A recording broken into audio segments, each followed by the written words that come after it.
Hey guys, 2 ദിവസമായി ഇവിടെ ഒരു സാധനം ഞാൻ നോട്ടിട്ടിട്ട്. അപ്പോൾ ഇന്നൊന്നും നോക്കിയില്ല, എന്നങ്ങ് പറിച്ചേക്കാൻ കരുതി. ഈ വർഷം ഇതുവരെ ഒരു ചക്ക കഴിച്ചില്ല കേട്ടോ. അപ്പോൾ ഇവിടെ ഓൾറെഡി ചക്ക മുകളിലേക്ക് നല്ല മൂത്ത് വന്നിട്ടുണ്ട്. അപ്പോൾ താഴെയുള്ളതൊന്ന് ഞാൻ മെല്ലെങ്കിൽ പറിച്ചു കേട്ടോ.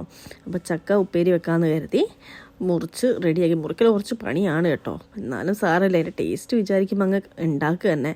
ഇവിടെ അങ്ങനെ പൊതുവേ ചക്ക ഒന്നും വെക്കാറില്ല, അതുകൊണ്ട് ഞാൻ തന്നെ അങ്ങോട്ട് കയ്യേറിട്ടോ. അപ്പോൾ നമുക്ക് ചക്ക മുറിച്ച് കഷ്ണങ്ങളൊക്കെ ആക്കി ഇങ്ങനെ എടുത്തിട്ടുണ്ട്. ഇനി അതൊരു കുക്കറിലേക്ക് ഇട്ടിട്ട് കുറച്ച് ഉപ്പും മഞ്ഞളും വെള്ളം ഒഴിച്ചിട്ട് ജസ്റ്റ് ഒരു 2 വിസിലിങ്ങനെ അടിക്കുക. അപ്പോൾ ഈ കുക്കർ എനിക്ക് അടയ്ക്കാൻ അറിയത്തില്ല, അതുകൊണ്ട് അമ്മയുടെ സഹായം വേണ്ടി വന്നു കേട്ടോ. അപ്പോൾ അമ്മ കുക്കറൊക്കെ അടച്ചു തന്ന്.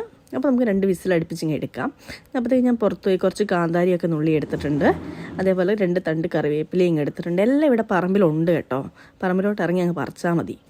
അപ്പോഴത്തേക്ക് നമ്മുടെ ചക്ക വെന്ത് വന്നിട്ടുണ്ട്. അത് ഞാനൊന്ന് മിക്സിയിലിട്ടൊന്ന് കറക്കിയെടുത്തു. അതേപോലെ തേങ്ങയും കാന്താരിയും കൂടെ അതും ഒന്ന് ചതക്കിയെടുത്തു.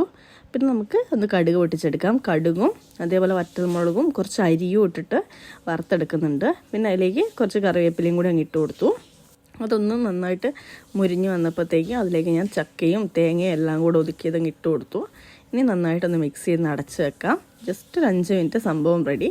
അപ്പോൾ അമ്മേനെ കൊണ്ട് ടേസ്റ്റ് നോക്കിപ്പിച്ചു. അമ്മയ്ക്ക് സംഭവം ഇഷ്ടമായിട്ടുണ്ട്, ഇവിടെ അച്ഛനും ഇഷ്ടമായിട്ടുണ്ട് കേട്ടോ. അപ്പം സക്സസ് ആണ്. എനിക്ക് പിന്നെ ഓൾറെഡി ഇഷ്ടമാണല്ലോ. അപ്പം നമുക്ക് അടുത്ത വീഡിയോ കാണാം.